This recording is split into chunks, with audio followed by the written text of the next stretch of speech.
আসসালামু আলাইকুম রহমতুল্লাহ। অনেক পুরুষ ভাইরা ধাতু ক্ষয় সম্পর্কে কম বেশি অবগত রয়েছেন, আবার অনেকে না বুঝে এটা বলে থাকেন আমার পেশাবের পরে হালকা একটু বিজলা বের হয়। অনেকে আবার বলেন আমার পেশাবের সাথে কি যেন সাদা সাদা বের হয়। খুবই সংক্ষিপ্তভাবে কিভাবে বুঝবেন ধাতু ক্ষয় হচ্ছে, ধাতু ক্ষয় হলে করণীয় কি, এটা কি আমাদের যৌবনের জন্য ক্ষতিকর কিনা, সমাধানে করণীয় কি, খুবই সংক্ষিপ্তভাবে জানতে পারবেন। চলুন আমাদের মূল আলোচনায় ফিরে যাওয়া যাক। প্রথমেই বলতে চাই, আমার প্রত্যেকটি ভিডিও মেডিকেল থেকে তুলে ধরা হয়, অবশ্যই শিক্ষণ হিসেবে দেখবেন। এই কোয়ালিটি যে সকল ছেলেমেয়েরা রয়েছেন তারা একটু মনের দিক দিয়ে দুর্বল থাকে, আবার অনেকে প্রকাশ করতে পারে না, লজ্জা পেয়ে থাকে।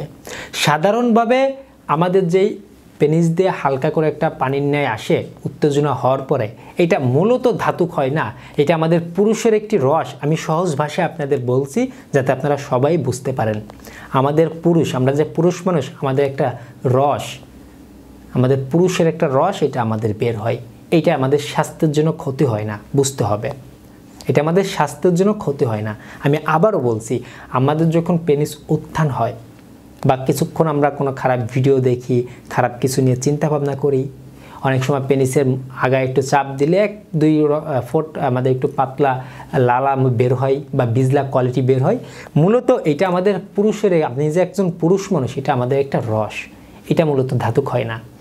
কিন্তু আমাদের অনেকেরই পেশাবের পরে একটু বিজলা কোয়ালিটি বের হয়, পেশাবের সাথে ঘন বা সাদা বের হচ্ছে। বিশেষ করে পেশাবটা যদি আমরা কোনো কিছুতে ধারণ করি স্বচ্ছ, সেটা কাচের কিছুতে হতে পারে বা প্লাস্টিকের, তো আমরা যদি কিছুক্ষণ পরে যদি দেখি যে নিচে কিছু ফেনা জাতীয় বা সাদা জাতীয় ধারণ হয়েছে, তো এইটা সাধারণত ধাতু ক্ষয়। আবার অনেক সময় দেখা যাচ্ছে কি যে আপনার ঘুমের মধ্যে বা শুয়ে আছেন, সজাগ আছেন, স্বপ্ন না সজাগ আছেন, কিন্তু সেই সময় দেখা যাচ্ছে আপনার 1-2 ফুট বেরিয়ে যাচ্ছে।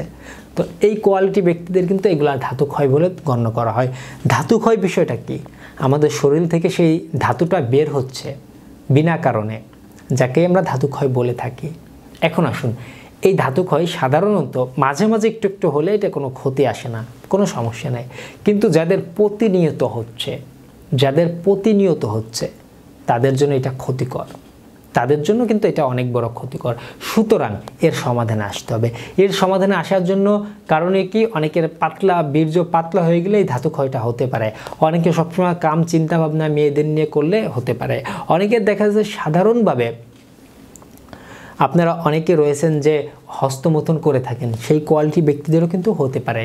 শরীরের টক্সিন বা কড়া হয়ে যাচ্ছে বা কষা হয়ে যাচ্ছে, পানির ঘাটতি রয়েছে, হতে পারে ধাতু ক্ষয়। আমাদের অনেক সময় রাতে পর্যাপ্ত ঘুম হয় না, এ কারণেও কিন্তু ধাতু ক্ষয় হতে পারে। ধাতু ক্ষয় হওয়ার কারণটা আমাদের কিন্তু আগে খুঁজে বের করতে হবে। সেই কারণের প্রতি পদক্ষেপ নিলে ধাতু ক্ষয় অনেকটা কমে যাবে। আর আজকে আমি যে খাবারটি নিয়ে আলোচনা করব বা 1-2টি খাবার কথা বলে দেবে, এই খাবারগুলো খেলে আমাদের বীর্য গাঢ় হবে, আমাদের স্বপ্নদোষ অনেক গুণে কমে আসবে। অতিরিক্ত যাদের স্বপ্নদোষ হয় তাদেরও কিন্তু ধাতু ক্ষয় হতে পারে। এই খাবারটি খেলে আপনাদের পুরুষের যৌন শক্তি বৃদ্ধি পাবে, ভালো একটা রেজাল্ট আপনারা কিন্তু অল্প সময়ের মধ্যে পেয়ে যাবেন। খাবারটির নাম আর কিছু নয়, আপনাদের রসুন খেতে বলবো।